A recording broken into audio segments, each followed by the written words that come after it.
This is my book, The Mirror of Motivation, the self-guide, the self-discipline for you to find that drive and ambition in your life that you want to tap into. Get this book free. Go to the link below and I'll ship it to you worldwide. DreAllDay.com. Dre Baldwin, DreAllDay.com. Hope y'all can hear me. I don't have my mic with me and I'm outside, as you can see. I live in Miami, if you didn't know, and it's been like 90 degrees every day for like 6 weeks straight in Miami. And I love it. I love the heat. I love being outside. I like working out outside. Even when I was playing ball, I like doing workouts outside because I knew when I got into that air-conditioned, temperature-controlled gym, I was already conditioned to work out in extreme heat, so it would be nothing. I knew I wouldn't get tired. I knew the other players would get fatigued before me. But the thing that I was thinking about, and I actually heard this guy, Ty Lopez, talking about this. I'm sure many of y'all know who he is. But he was referring to some book that he had read where the person asked, how would you feel if you had the feeling of having an orgasm just continually? Like everybody here knows what it feels like to have an orgasm, right? Imagine if you just kept having it and it never stopped. You just had that feeling over and over again. Would you want that all the time?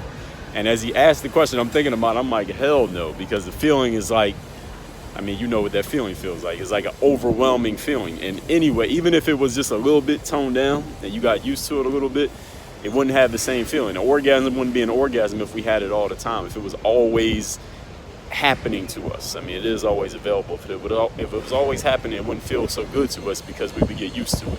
It's the times when you're not having one that makes the times that you do have one feel worth it, right? And maybe the method by which you achieve it, which is a different conversation. But you understand what I'm saying. And this is about the yin and the yang of life in general, that balance. And me, I'm not a person I'm not a big advocate of balance. When people talk about work-life balance or the balance for whatever, anything that you want to do, you're passionate about something, finding the balance of how much to do that versus balance of business versus life. If you're really passionate about what you're doing for business or life, I'm like, you don't need to find a balance. Just do it as much as you can. Make that your life. Now, there is a balance in certain things. This is, again, there are nuances to everything. So there's a balance in, let's say you're an athlete, there's a balance in how much you can train because you don't want to hurt yourself. If you're a competitive eater, there's a balance in how much you can practice because you might kill yourself eating too much food trying to practice eating it. So you understand that there are nuances. But the point that I'm making is the balance in life in general is that we have the yin and the yang. If people enjoy warm weather like Miami, like people who don't live in a place like this like to come visit here because it's like, wow, the weather is so nice, the palm trees, the sun is so humid, and they come for a week and then they go back to where they live because that's what makes it enjoyable. The fact that it's a short thing is what makes it enjoyable. The fact that the orgasm is short is what makes us love it. The fact that somebody could grow up poor or be broke for a period of time, when you have money, it feels that much better because you've experienced the opposite of it. Not having is what makes having feel better. We have anything that's a good thing for too long of a period of time, we stop appreciating it because we just get so used to it. And that's with anything in life. Everything has its limits. But each of us is unique, of course. So even me, somebody like me, I live in Miami, so it's like this all the time, but I still appreciate it. I'm able to condition my mind in such a way that I can appreciate, like I know it's not like this everywhere all the time. It's basically summertime here, damn near 11 months out of the year. But I can condition my mind to start appreciating that. But I think most people who are in this type of situation where it's always a certain way, it doesn't have to be with weather. It could be with money, it could be with food, it could be with entertainment, any type of leisure activity, anything that we do so much of or we have so much of it in abundance around us that we can get used to it. We never had to experience not having it. We don't value it anymore. We stop valuing it. We stop appreciating it. It's only when we lose it. It's only when it goes away to be like, damn, when is it coming back? For example, in Miami, rainy season. This is also the rainy season. It's the hot season, but it's also rainy. So this is when hurricanes happen. This is when it could be a thunderstorm like every single day for like a month straight. Not all day, but for a, what do they call it? A isolated thunderstorm every day. That could happen here too. It's happened before. Once we have those storms, once we have those periods of things not going the way that we want them to go, we appreciate that next day so much more because we understand that it might go away that much quicker, that much faster.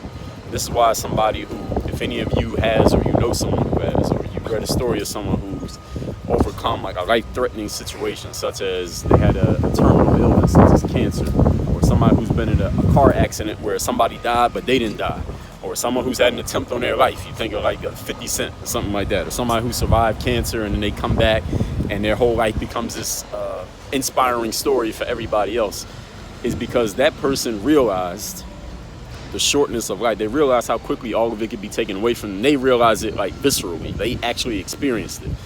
So they don't have a choice but to know it, because they've been right up close with it and personal. They really lived it.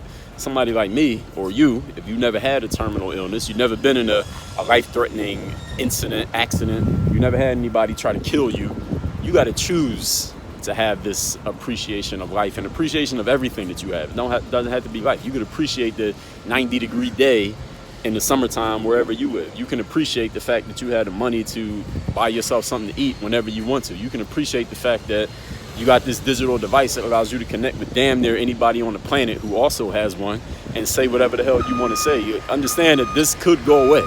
And there are people out there who've never experienced these things. You understand that. There are people your age, your height, your race who have never experienced these things. So it can go away just as quickly as you got it, and you don't have to. You're not entitled to this. All the things that we have out there. So understanding and appreciating the yin and the yang, the back and the forth, the black and the white, the different sides of everything is really what makes it valuable. So that's why when we have the rainy days, you have those periods of not having money, you get injured and you can't play your sport, you're not feeling so good because you're having a bad day or some type of bad experience. All those things make the times when it's going right worth it.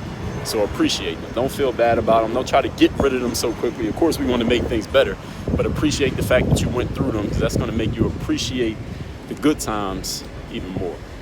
Work on your game.